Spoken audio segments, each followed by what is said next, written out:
한국 땅이 선교된 지 140주년 된 것을 기념하여 우리는 예루살렘으로 가는 순례길이라는 제목으로 고난주간 특별 새벽 기도를 가졌습니다.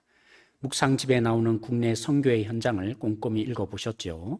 저는 우연히 노진주 목사님이 어거스틴 한인 장로교에서 청년부 수련회 메시지를 접하게 되었습니다. 에베소서 1장 7절에 예수님 피로 말미암아 속량 곧 제사함을 받았다는 부분을 설명한 부분이 있는데요. 편집했습니다. 함께 십자가의 주님이 묵상되길 소망합니다. 저는 2주간 24분의 성도들과 함께 그리스 튀르기에 성지순례를 잘 다녀오겠습니다. 어릴 적에 한번 물렸던 경험이 있기 때문에 그런지는 몰라도 강아지가 무서워서 못 만져요, 저는. 그런데 구약에 의하면 그 자기 집 동물이 이웃집 사람을 물거나 아니면 받아서 상처를 입히거나 해를 끼치면 그 짐승은, 그 동물은 반드시 죽여야 돼요. 그런데 만일 주인이 이 동물을 너무 사랑해서 그를 죽이는 대신에 많은 값을 그 사람에게 보상해주고 합의를 해서 그 동물을 살리는 경우가 있어요.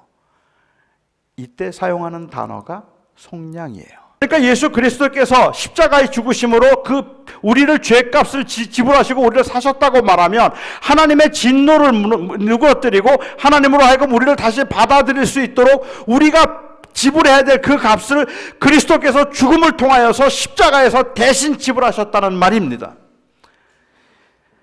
여러분은 이 황당한 이야기를 믿을 수 있습니까?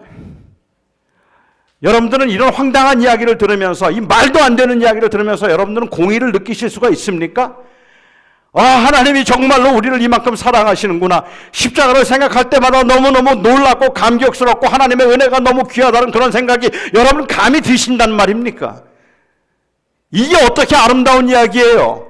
이게 어떻게 감동스러운 이야기냐는 말입니다. 아니, 부모가 자기 자식을 사랑해서 그 자식을 대신해서 죽기로 했다면 저는 굉장히 아름다운 이야기라고 말하겠어요. 사랑하는 친구가 있는데 그 친구가 고난을 당하는데 그 친구를 구원하기 위해서 대신 자기가 그 고난의 길을 가기로 했다면 그런 친구를 둔 사람을 저는 무지무지 부러워하겠어요. 조금 극대화시키게 하니까 여러분들이 오해 없이 들어주셨으면 좋겠어요.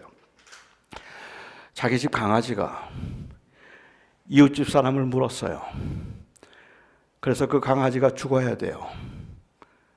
그런데 강아지를 너무 사랑해서 이 강아지 주인이 강아지를 너무 사랑해서 강아지 살리는 대신 내가 죽겠다고 말한다면, 강아지 살려주시고 날 죽이세요라고 하고 자기가 대신 죽는다면 여러분은 정말 강아지 사랑한 사람이구나 생각하시겠습니까? 그런데 이 이야기는 더 황당해요. 자기 집 강아지가 다른 사람을 물었어요. 그 강아지 죽어야 돼요.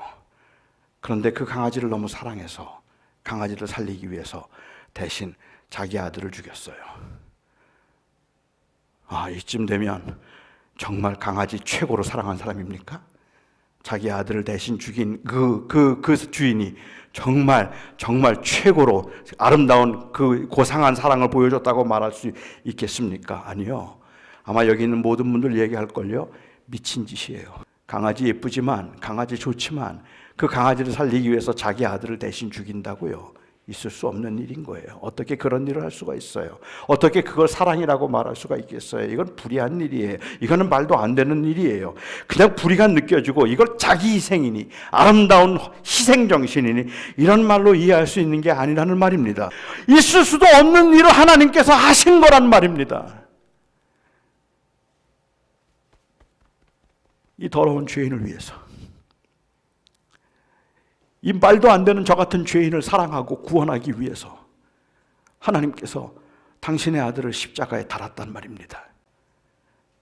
그 앞에 우리는 아무 말도 할 수가 없는 거예요. 아니, 이거는 사실은 받으면 안 되는 거예요. 주님, 말도 안 돼요. 나를 위해서 당신의 아들을 죽인다고요? 아니요. 할 수 없어요.